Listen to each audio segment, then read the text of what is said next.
Katie Lydiot is a newly qualified teacher at Bliss Charity School in Netherhayford, Northamptonshire. She's just getting the hang of the actual teaching, but as she's on the fast track scheme, everything is about to crank up a notch. She bought a house with her partner Martin last summer, but the DIY's been put on hold.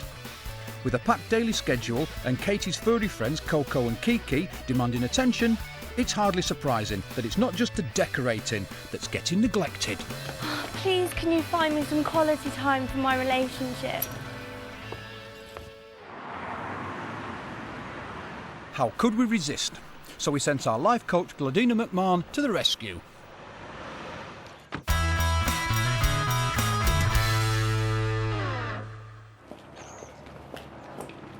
So Katie, tell me, how can I help you?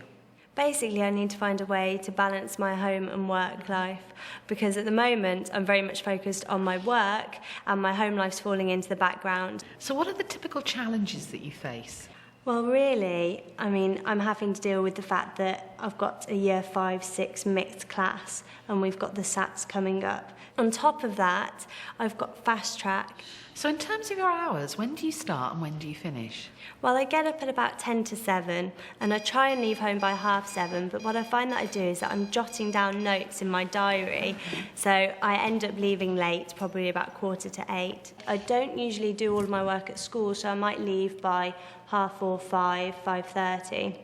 Sometimes I'll stay later, but once I get home, I sit down, and some nights I can work till 11:30, 12. You mentioned earlier that, your home life was being impacted. Well, I think at the moment it's really affecting my partner because I don't have any downtime. It's all work until the very late evening. So how do you make decisions and evaluate how successful you are? This is where I'm probably not very good at all. I like to think the best about other people. But I have extremely high expectations of myself. I don't really have any mechanisms where I can say, yes, I've done really well. I usually say, well, next time I can do that better. Do you think there's any kind of impact on you having that style of thinking? Oh, absolutely. Yeah, without a doubt. Without a doubt. Yeah, and I can be very unsatisfied as well. I can be quite insecure in that and probably need people to... say, but I'm not one to fish for compliments. I'm probably not very good at taking compliments either, which I'm working on. So if we were to summarise, it would be finishing earlier during the week, having little or no work at the weekends, and you've got systems in place, but you don't really recognise what you've got, and maybe also tackling some of that perfectionism. Gladina will observe Katie at work and home to see if she can get to the cause of her 17-hour working day. I think she's a very good teacher, and I think I'm going to pass my SATs really well because of her. I like the way where she puts one thumb up and then we think about it, then 2 thumbs up and we talk together in partners, I like that.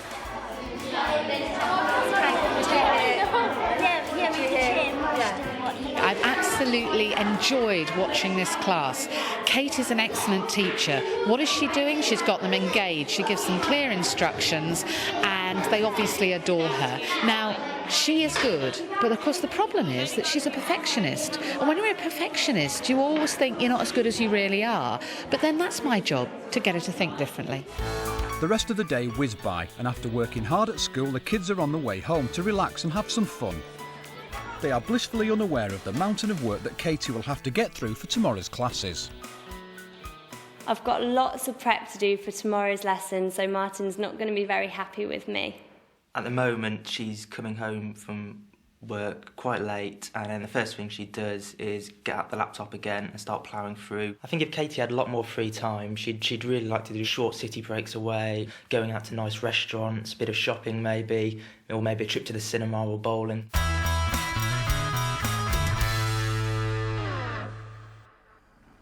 We know that Katie spends a lot of time planning and preparing lessons, but Gladina thinks that the root of the problem with her time management lies elsewhere.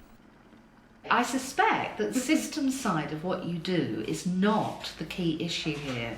My guess is exactly what you said when we talked earlier, which is your perfectionist streak Possibly. is making you put more effort in than you actually need to into everything. Yeah, absolutely. So let me talk to you about something. A lot of this is based on our belief systems. Yeah, so I don't know if you've ever come across the concept before, like in cognitive psychology. Yeah. Yeah. And if you think of that way in which that looks at belief systems, it says that at the core, the engine room of life, if we put it that way, is the concept of our core beliefs. Yeah. About ourselves, about other people, and about the world in general. And what then happens is they create for us strategies. So, for example, life rules are the strategies that come from the core beliefs. So, for example, we describe them as if-then rules. You know, if I'm a good girl, then people will like me. If I work hard, then I'll be a success. All of these kinds of if-then rules. And again, we have them about everything. They're the rules of our behaviour. I suspect when we look at situations, perfectionists have a lot of life rules around getting things absolutely right. So what we have to do is to say, the first thing for you is to identify your life rules so that you can really look at them and say, do these serve me now? Or do I need to become more flexible and adaptable with them? And then what I want you to do as a second exercise is, and this is going to be really tough for you. Okay. I've seen your PowerPoint presentations. They're fabulous. They are fabulous. They don't need to be that fabulous. Okay.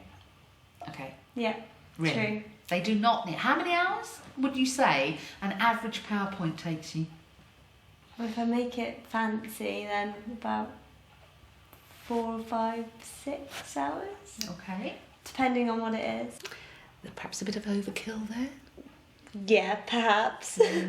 Well, this is your second piece of homework. I want you to challenge yourself, and I promise you're not going to like this. What I want you to do is to get yourself a clock, an alarm clock. Right. And if it takes you 6 hours to do a PowerPoint, I want you to do it in 3. Okay.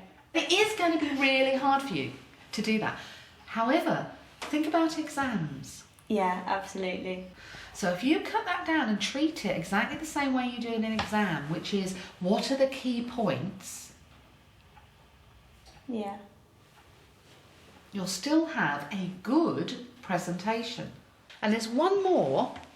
Yes, there's one more exercise for you, and it goes like this.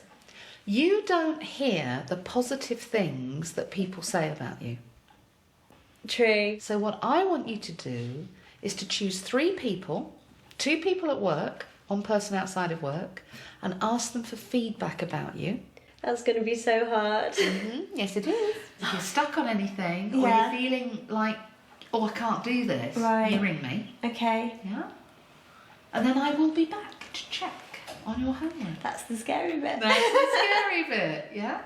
Yeah, it's usually the other way around. Fantastic. Now you take care and Okay. remember something. You're lovely. Thank you very much. Take care. Thank you. See you later. See ya. Bye. Gladina's tasks are set, but how will her advice go down with Katie's perfectionist streak? That third task of asking people about myself is just going to be horrible. Not looking forward to it at all. So it's full speed ahead for tonight, but tomorrow Katie can start to put the tasks into action and hopefully her foot on the brake. True to form, bright and early the next day, Katie sets about achieving the tasks that Gladina has set.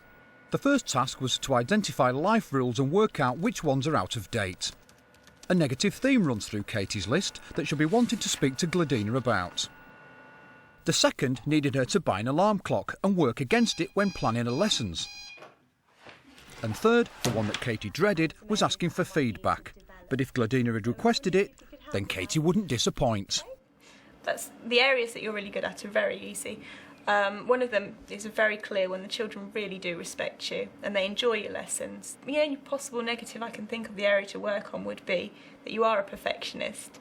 And sometimes the standards you set yourself are so high that it's difficult to reach them. So perhaps you need to think about how you manage that and think about what standards are acceptable and reachable.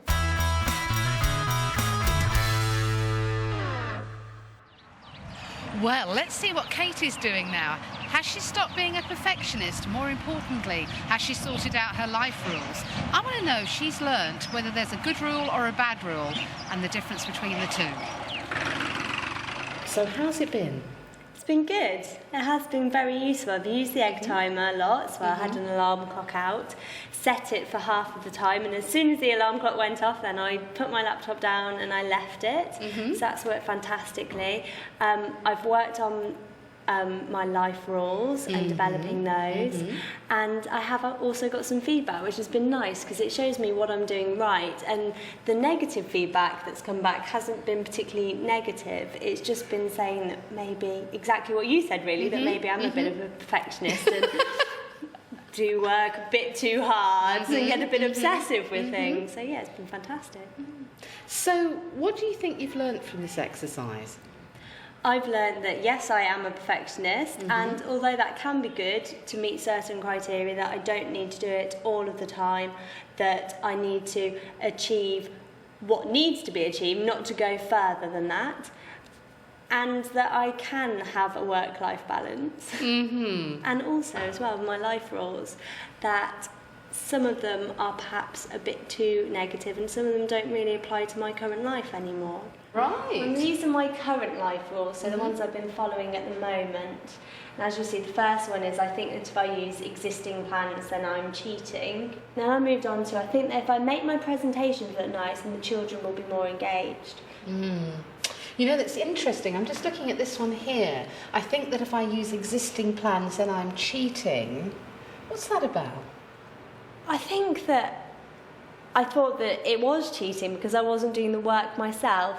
But doing this has made me think, actually the people who've created those plans are professionals. They're tried and tested. Although I can't use them directly for my children, I can adapt them and change them. So if you were to modify that, if you were to rephrase that, what would you say? I think that I could put, I think that if I adapt and reflect upon existing plans, then my children will have a good learning experience. Well, Katie, look, you've made a fantastic start with this, okay? Because it's now got you thinking about things like life rules, and it's got you evaluating whether they're helpful or unhelpful. So what you can do now with this is, just as we did with that one, reworked it round and come up with an alternative, do that for the rest of them, and then you've got more choices. Yeah, fantastic. Excellent. Well, that's Katie for you. If she wants to ease the load, she's got to drop that perfectionism and learn about those healthy life rules.